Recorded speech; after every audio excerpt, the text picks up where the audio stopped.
Hello ना, अस्सलाम वालेकुम। This is Talha Rafiq and you are watching Skill Bridge. First of all welcome back to the channel. आज का हमारा टॉपिक जो है वो बहुत इंटरेस्टिंग और बहुत मज़ेदार होने वाला है। और उसका रीज़न ये है कि हमने अभी तक अपने मार्केटिंग प्लान में बहुत सारी बातें कर ली, किस तरह हम प्रोडक्ट को लेकर आएंगे और किस तरह हम उसकी मार्केटिंग के ऊपर पैसा लगाने वाले होंगे, लेकिन अभी तक हमने बजट और फाइनेंस की कोई भी बात नहीं की। सो आज का जो हमारा टॉपिक है वो है बजट एलोकेशन के ऊपर। So let's start with the topic. Skill Breach, the page where the future meets. Breaking down the walls, no defeat, just feats. Marketing moves sharp as a razor's teeth. Design cuts clean, AI brings the heat. Skill Breach, breaking through the noise. Tools in your hands, knowledge deploys. Level up fast, no time to preach. Welcome to the game, this is Skill Breach. सो हमारा जो topic है budget में, उस budget में बस ये दो चीज़ें याद रखिएगा। सबसे पहली चीज़ ये कि हमारे पास अफोर्ड करने के लिए या स्ट्रैटेजी अफोर्ड करने के लिए कितना बजट है। एक तो बजट एलोकेशन होती है कि आपकी पूरी कंपनी की, कि यार आप जो है 10 मिलियन का बजट है, 20 मिलियन का बजट है, 100 मिलियन का बजट है। उसमें आप जो है वो थोड़ा सा हिस्सा जो है वो HR में देते हैं, कुछ हिस्सा जो है वो आप सप्लाई में लगाते हैं, कुछ हिस्सा जो है वो आप मार्केटिंग में लगाते हैं। ये तमाम बजटिंग के अंदर हम नहीं देखने कि हम कितनी कितनी जो है स्ट्रैटेजीज़ को अफोर्ड कर सकते हैं। सेकंड चीज़ हमें देखनी है वो ये देखनी है कि जब हम बजट बना रहे होते हैं तो कितना जो है हमारे पास इन हाउस रिसोर्स मौजूद है और कितना हमारे पास जो है वो रिसोर्स हमें आउटसोर्स करना पड़ेगा। ये दो चीज़ों का ध्यान रखेंगे। उसके बाद हम अपने टॉपिक को स्टार्ट करेंगे। वो है सबसे पहली चीज़ वन टाइम कॉस्ट। जब हम बजट बनाते हैं सो हम इन चीज़ों का बहुत ध्यान रखते हैं कि हमारे पास कितनी कॉस्ट हैं जो कि हमारे पास लग रही होती है। तो उसमें सबसे पहली जो चीज़ है वो है हमारी वन टाइम कॉस्ट, कि हमें एट द स्टार्ट, जिसे हम सेटअप कॉस्ट कहते हैं, कि सेटअप कॉस्ट हमारे पास कितनी लग रही है। उसमें सबसे पहली जो चीज़ आती है वो आ जाती है लीगल एंड एडमिनिस्ट्रेटिव। अब देखें, जब आप कंपनी स्टार्ट करते हैं सो आप अपना नाम लेते हैं, नाम को पेटेंट करवाते हैं, कंपनी को रजिस्टर करवाते हैं, आप जो है उसकी LC खोलते हैं, आप जो है उसको इंटेलेक्चुअल प्रॉपर्टी बनाते हैं। तो ये तमाम जो चीज़ें होती हैं इसके ऊपर आपका पैसा लग रहा होता है। मिसाल के तौर पे अगर मैंने एक नाम रखा Talha and companies, so Talha and companies जो है वो किस सर्विस इंडस्ट्री के अंदर मौजूद है और कितनी सर्विसेज इंडस्ट्री के अंदर वो अपने आप को जो है वो पेटेंट करवाना चाहता है। जितनी सर्विस इंडस्ट्री में मैं अपने आप को रजिस्टर करवाना चाहता हूँ या पेटेंट करवाना चाहता हूँ, उस हिसाब से मेरे जो है वो अमाउंट चार्ज होती रहती है। फिर मेरी वेबसाइट होती है, मैं उस वेबसाइट को किस तरह रजिस्टर करवा सकता हूँ, तो इन चीज़ों के ऊपर पैसा लग रहा होता है। 5 लाख 10 लाख आपके डिपेंड करता है कि आप किस कैटेगरी के अंदर जो है वो एंटर हो रहे हैं। सो ये वन टाइम कॉस्ट है आपके ब्रांड के लिए कि आपने जब रजिस्ट्रेशन करवा रहे होते हैं तो वो सेटअप कॉस्ट आपकी आती है, जिसे आप लीगल कॉस्ट कह रहे होते हैं। उसके बाद ब्रांडिंग की कॉस्ट आती है।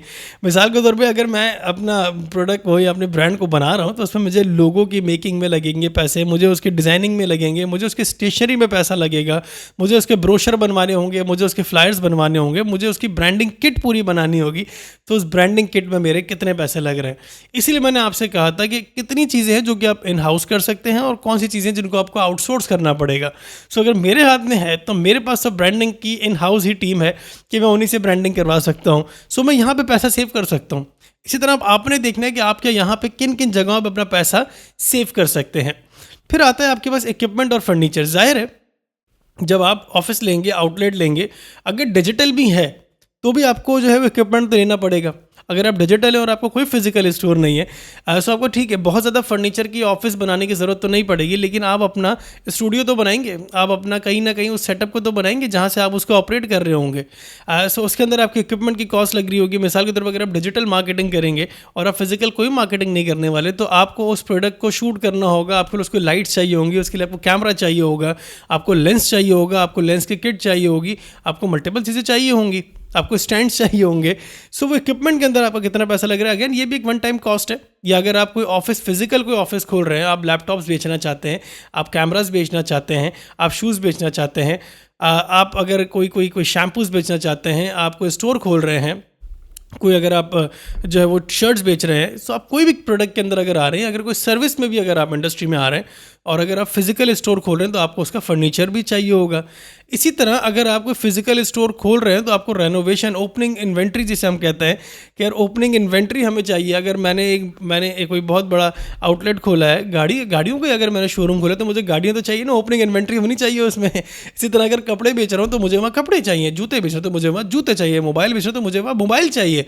सो ओपनिंग इन्वेंट्री इसे हम कहते हैं बेसिकली। ये भी एक वन टाइम कॉस्ट होती है।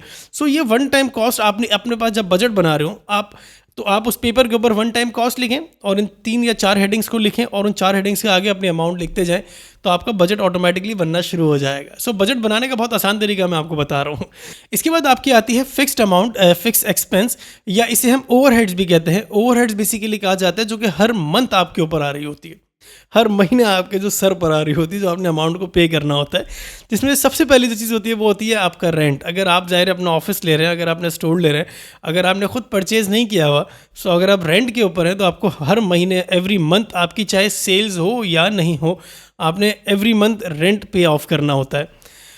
इसी तरह आपके इंश्योरेंस है जी। अगर फॉर एग्जांपल आपके पास टीम है और उस टीम का आपने मेडिकल इंश्योरेंस करवाया हुआ है, या अगर आपके पास कोई इक्विपमेंट है आपने उस इक्विपमेंट का इंश्योरेंस करवाया हुआ है, सो उनकी भी एक सर्टेन अमाउंट ऑफ वैल्यू होती है। बहुत छोटी सी अमाउंट होगी लेकिन वो अमाउंट तो होगी जो आपने हर महीने चार्ज करनी होगी। अगेन आपकी सेल्स हो ना हो इससे कोई फ़र्क नहीं पड़ता, ये ओवरहेड्स आपको हर महीने देने होंगे।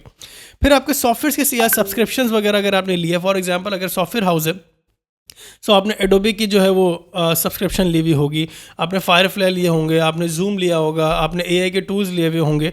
सो ये भी वो एक्सपेंस है जो आपको हर महीने जो पे ऑफ करना होगा। आप सॉफ्टवेयर यूज़ करें नहीं करें, आप एआई के टूल यूज़ करें आप नहीं करें, आप जूम के लिंक्स यूज़ करें या नहीं करें, लेकिन आपने ओवरहेड्स हैं वो हर मंथ पे ऑफ करना होगा। उसके बाद आपकी यूटिलिटी जो कि बेस यूटिलिटीज़ होती हैं, जो आपको पता ही है कि 10,000 का बिल तो आना ही आना है, 20,000 का बिल तो आना ही आना है, या आपकी गैस का बिल तो इतना आना ही आना है, जो कि एक बेस लिमिट होती है, बेस वैल्यू या बेस आपकी जो बिलिंग होती है वो तो आपके पास आएगी ही आएगी। उसके बाद अगर आपने कोई लोन्स लिए हुए हैं तो आपने लोन्स की जो पेमेंट्स होंगी ज़ाहिर है वो इंस्टॉलमेंट्स के ऊपर जो होंगी वो आपने एवरी मंथ जो है वो पे ऑफ करनी होगी। जब आप बजट बना रहे होते हैं ना, तो आप बजट बनाते हैं 1 साल का या 2 साल का या 3 साल का, ये सोचते हुए कि 3 साल में मैंने अपने आप को ब्रेक इवन पे लेकर आना है, या 1 साल में मैंने अपने आप को ब्रेक इवन पे लेकर आना है। सो आप फिर एक हेडिंग बनाएंगे वन टाइम की, उसके अंदर आपने जो भी पहली अमाउंट्स होंगी जो आपके सेटअप एक्सपेंस होंगे वो आप लिख देंगे।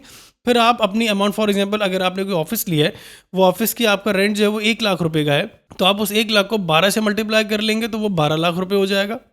ठीक है जी। तो आपने क्या किया, 1 साल की अमाउंट बना ली। फिर आपने इंश्योरेंस की अमाउंट, फॉर एग्जांपल अगर आपकी कंपनी की इंश्योरेंस की अमाउंट ओवरऑल आपके स्टाफ की मिसाल के तौर पे 20,000 रुपये है फॉर एग्जांपल, सो आपने उसको भी मल्टीप्लाई कर लिया 12 से। ठीक है। सो आपकी ये जो भी अमाउंट्स बनती जाएंगी वो आप जो है अपने 12 से मतलब 12 महीनों से 12 मंथ से जब मल्टीप्लाई कर लेंगे तो आपकी 1 साल का फिक्स्ड अमाउंट जो ओवरहेड्स है उसकी अमाउंट आ जाएगी। आप उसको मल्टीप्लाई कर लेंगे अपने सेटअप अमाउंट के अंदर, तो कहीं ना कहीं बजट आपका हाथ में आना शुरू हो जाएगा। इसके बाद जो हमारे पास एक्सपेंस आता है वो है वेरिएबल एक्सपेंस, जिसे आप जो है वो 100% श्योर नहीं होते कि यही आपके पास जो है वो एक्सपेंस रहेगा फॉर द होल ईयर। सबसे पहले जो चीज़ आती है वो आती है आपके पास कॉक्स, जिसे आप कॉस्ट ऑफ गुड्स सोल्ड कहते हैं। इसका मतलब ये होता है कि आपकी कंपनी ने जितना भी इन्वेस्टमेंट किया है उस प्रोडक्ट की मैन्युफैक्चरिंग में, उसमें वेरिएशन आ रही है। मिसाल के तौर पे जी लेबर के अंदर, रॉ मटेरियल के अंदर, इन्वेंट्री जब आप बनवा रहे हैं तो उसमें रॉ मटेरियल होता है, उसमें आपकी लेबर होती है, उसमें कोई फ़र्क आ गया हो। मिसाल के तौर पे बनते हुए जब बन रहा था तो उसमें कोई लेबर जो है वो आपका चला गया, आपने दूसरा लेबर हायर किया तो उसने पैसे ज़्यादा मांग लिए। ठीक है। यहाँ पर जो रॉ मटेरियल है वो जो आपके लास्ट ईयर रॉ मटेरियल आया था, इस साल जब रॉ मटेरियल आया तो उसकी अमाउंट चेंज हो गई है। सो आपके पास जो उसकी मेकिंग की कॉस्ट थी, जो कॉस्ट था, वो आपका बढ़ गया, जो आपकी इन्वेस्टमेंट थी वो आपकी इन्वेस्टमेंट बढ़ गई। हो सकता है किसी तरह वो कम हो जाए। आपकी लास्ट टाइम आपकी जो लेबर थी उसमें 10 लोगों ने उस मटेरियल को बनाया था, उस इन्वेंट्री को बनाया था। इस दफ़ा जो है वो 2 लोग छोड़ के चले गए, तो आपने 8 लोगों पे 10 लोगों का वर्कलोड डाला और आपने 8 लोगों से उन 10 लोगों का काम करवाया। सो आपकी कॉस्ट जो है यहाँ पे बच भी सकती है। सो वेरिएशन रहती है इसके अंदर। उसके बाद आती है आपके पास मार्केटिंग और एडवर्टाइजिंग कॉस्ट। आपने कहा कि यार मैं रोड के ऊपर बिल बोर्ड लगाऊंगा और मैं बेचूंगा पानी। तो जब आप पानी बेच रहे हैं, आपने रोड पर बिल बोर्ड लगाया, तो आपने कहा अरे यार पिछले साल या 6 महीने पहले तो जो बिल बोर्ड था वो मेरा सस्ता था, अब महंगा क्यों हो रहा है? क्योंकि 6 महीने पहले सर्दियाँ थी तो उस टाइम पे कंपटीशन नहीं था, तो बिल बोर्ड सस्ता हो सकता है, या उस टाइम पे टैक्सेस कम थे। इस दफ़ा जो है इस साल जो है वो टैक्सेस बढ़ गया, बिल बोर्ड की अमाउंट ज़्यादा हो गई है। मिसाल के तौर पर पिछले साल बिल बोर्ड जो है वो 1 मिलियन का था, तो अभी इस बार जो है 1.2 या 1.3 मिलियन के, तो 2 या 3 लाख का आपका एक्सपेंस जो है वो बढ़ चुका है इसके अंदर। या भी कहते हैं कि मैं कोई प्रिंट डिज़ाइन के अंदर कुछ काम करता हूँ, मैं कोई मर्चेंटाइजिंग बनाता हूँ, मैं शर्ट्स के ऊपर जो अपने लोगोज बना के लोगों को बांटता हूँ। अपनी मर्चेंडाइजिंग को मैं डिस्ट्रीब्यूट करता हूँ, तो हो सकता है कि उसकी कॉस्ट, शर्ट की जो क्वालिटी है वो आपने कहा पिछली दफ़ा अच्छी नहीं थी, इस दफ़ा मैं अच्छी शर्ट्स की क्वालिटी रखूँगा और मर्चेंडाइजिंग और प्रिंटिंग अच्छी लगाऊंगा, तो ज़ाहिर उसकी कॉस्ट आपकी बढ़ जाएगी। या आप ये कहते हैं कि मैं जो हूँ अपनी जो ब्रांडिंग के फ्लायर्स या ब्रोशर्स बनवाऊंगा, तो प्रिंटिंग की कॉस्ट वहाँ भी बढ़ सकती है।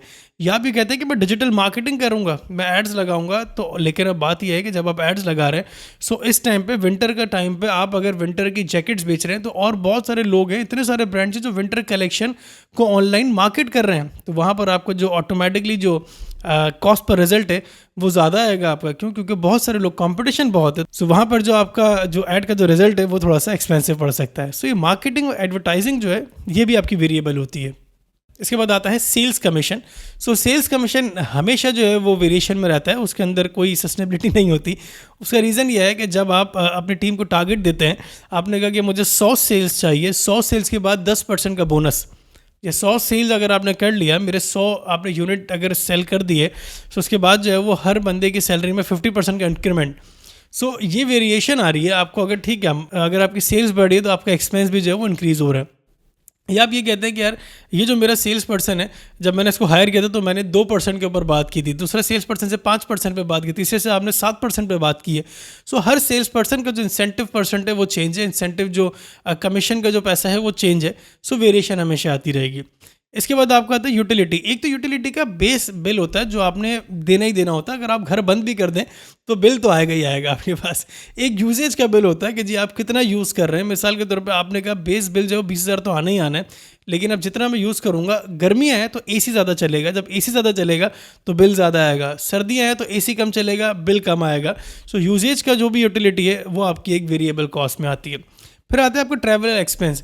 अगर आपकी कोई मीटिंग्स हैं, आपकी अगर out of city, out of country कहीं पे मीटिंग है, तो वहाँ पे अगर आप ट्रैवल कर रहे हैं, या अपने मैनेजर को, अपने डायरेक्टर को आप ट्रैवल करवा रहे हैं, या अपने जो लोग हैं जिनको ट्रेनिंग के लिए कहीं पर ट्रैवल करवा रहे हैं, सो उसकी एक कॉस्ट आ रही होती है, वेरिएशन होती है। कभी आपकी ट्रेनिंग्स होती हैं किसी मंथ में, तो किसी मंथ में आपको ट्रैवल करवाना होता है, किसी मंथ में मीटिंग्स आती हैं, किसी मंथ में नहीं आती, किसी में आपके जो वो सिटी के अंदर आती है, किसी में जो है वो आपकी जिस सिटी के बाहर जाना होता है या कंट्री के बाहर जाना होता है। सो ये एक्सपेंस जो है वो वेरिएबल है। तो अब आपने सबसे पहले वन टाइम एक्सपेंस जो हमने डिस्कस किया उसको अपने पेपर पर लिखा, उसके बाद आपने तमाम अपनी वेरिएशन जितनी भी आपके, उसके बाद आपने जो भी अपना फिक्स्ड अमाउंट थी, जबकि 12 महीने की अमाउंट थी, वो आपने फॉर एग्जांपल लाख रुपए के ऊपर 12 से मल्टीप्लाई करते हुए 12 लाख रुपए करते हुए आपने पूरी अपनी 12 महीने की अमाउंट्स यहाँ लिखी, और आखिर में आपने अपनी वेरिएबल कॉस्ट को यहाँ काउंट किया। अब आपके पास आती है, अच्छा जो वेरिएबल कॉस्ट जो आप काउंट करेंगे, वो ज़ाहिर है वो एक एवरेज बेस पे रहते हुए कर सकते हैं, वो 100% तो सेम नहीं होती। उसके बाद जो फोर्थ और जो लास्ट चीज़ आती है वो आती है आपके हिडन चार्जेस, जो आपने अपनी सेफ्टी के लिए रखने होते हैं। कुछ पैसा होता है जो आपने अपना डेडलाइंस के लिए बचा के रखते हैं। पूरा रनवे जब आप बना लेते हैं तो कुछ पैसा आप सेव करके रखते हैं जो कि आपके बुरे हालात में काम आएगा। तो सबसे पहले उसमें चीज़ आती है, वो आती है आपके टैक्सेस। अब टैक्सेस जो है वो वैसे तो हमें पता होता है, लेकिन एग्जैक्टली नहीं पता होता कि कितना % टैक्स या कितना अमाउंट ऑफ टैक्स जो है वो हमारा इस मंथ या इस ईयर जाने वाला है। फॉर एग्जाम्पल आपके GST के टैक्स आपके पास होते हैं, आपके होल्डिंग टैक्स आपके पास होते हैं, आपने अगर कोई मार्केटिंग की बोर्ड्स लगाए हुए हैं तो उसके टैक्सेस होते हैं। सो ये तमाम टैक्सेस जो है वो आपको नहीं पता होता है, किसी भी मंथ आपके ऊपर आ रहे होते हैं। उसके बाद आती है डेप्रीसिएशन। अगर आपने फॉर एग्जांपल शूज़ रखे हुए या लेदर बेल्ट्स रखे हुए, तो कुछ ऐसे प्रोडक्ट होते हैं जो कि बहुत जल्दी डेप्रिशिएट करते हैं। लेदर बेल्ट से अगर आप उनको साल में नहीं बेचेंगे या अगर आप उसे गर्मी में रखेंगे तो उसका जो ग्लू होता है अंदर का वो मेल्ट होना शुरू हो जाएगा और आपके लेदर बेल्ट्स ख़राब हो जाएंगे। ठीक है, सो आपके प्रोडक्ट की डेप्रिसिएशन है। अगर आपने 1 साल के अंदर उस प्रोडक्ट को नहीं बेचा तो हो सकता है कि उसकी जो वैल्यू है, जो आपकी जो उसकी कॉस्ट है, उसमें कमी आना शुरू हो जाए, वो डेप्रिशिएट कर जाए। जैसे अगर आपके पास कोई मिल्क है तो मिल्क 2 दिन में 3 दिन में ख़राब हो जाता है। आपके योगर्ट्स हैं वो ख़राब हो जाती हैं। इस तरह के फ्लेवर्ड मिल्क ख़राब हो जाते हैं क्योंकि उनकी शेल्फ लाइफ्स नहीं होती, वो बहुत अरसे तक नहीं रह सकते, वो एक्सपायर हो जाता है। इसी तरह आपकी जो प्रोडक्ट्स हैं उनकी डेप्रिसिएशंस होती हैं कि अगर आप उन्हें 1 साल में 6 महीने में नहीं बेचेंगे। फॉर एग्जांपल आपकी इलेक्ट्रॉनिक की कोई शॉप है और आपने पीसीज रखे हुए हैं, आपके पास जो है वो 11 जनरेशन आई हुई है i7 की। अब आपका 1 साल तक 2 साल तक वो मशीन अगर नहीं बिकी तो अब 13 या 14 जनरेशन आ गई, तो ऑटोमेटिकली अगर आपने वो मशीन लाख रुपए की ली थी तो अब वो डेप्रिशिएट कर जाएगी उसकी अमाउंट। उसके बाद आता है आपके पास मेंटेनेंस कॉस्ट। मेंटेनेंस कॉस्ट नहीं पता होती, किसी भी टाइम पे कोई शीशा टूट सकता है ऑफिस का, कोई इक्विपमेंट ख़राब हो सकता है, कोई लाइट ख़राब हो सकती है, कोई लेंस ख़राब हो सकता है, कोई कैमरा ख़राब हो सकता है, कोई स्टैंड टूट सकता है। सो मेंटेनेंस या कोई कलर, कोई पेंट ख़राब हो सकता है, बारिश हो गई पेंट ख़राब हो गया, बारिश हो गई कोई वायरिंग जल गई, सो ये ऐसी कॉस्ट है जो आपको नहीं पता चल रही होती। ये आपने जो है वो मेंटेनेंस कॉस्ट कहीं ना कहीं अपने लिए रखनी होती है।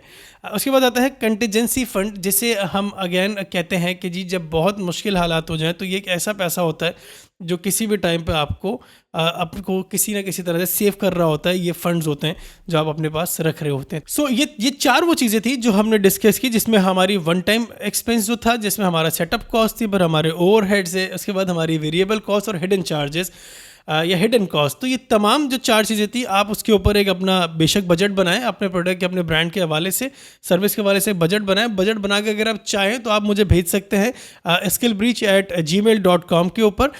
मैं कोशिश करूंगा कि आपके वो जो बजट्स हैं वो पढ़ सकूं, उन्हें देख सकूं और उनके ऊपर आपको किसी ना किसी तरह का फीडबैक दे सकूं। सो आज के टॉपिक के अंदर हमने बजट को पढ़ा कि हम किस तरह जो है वो बजट मेकिंग कर सकते हैं अपने ब्रांड, अपने प्रोडक्ट के लिए। So see you in the next video with a new topic. So till then, goodbye and अल्लाह हाफिज। Skill Breach, the page where the future meets. Breaking down the walls, no defeat, just feats. Marketing moves sharp as a razor's teeth. Design cuts clean, AI brings the heat. Skill Breach, breaking through the noise. Tools in your